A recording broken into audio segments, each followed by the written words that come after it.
अग्निशम विभाग पक्षर रायगढ़ ब्लॉक कार्यालय निकट में प्रशिक्षण शिविर अनुष्ठित। नवरंगपुर जिला रायगढ़ ब्लॉक कार्यालय निकट में आज अग्निशम विभाग पक्षर प्रशिक्षण और सचेतनता कार्यक्रम अनुष्ठित होता।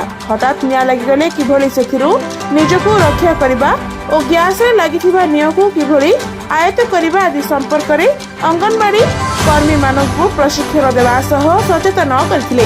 उक्त कार्यक्रम में हाविलदार देवचरण महानंद, एफएम डी सबर, बी बंशोर, महाला गौतम तथा अग्निशम विभाग अन्य कर्मकर्ता प्रमुख उपस्थित रही और अंगनवाड़ी कर्मी को प्रशिक्षण देते। Bureau report Raigarh.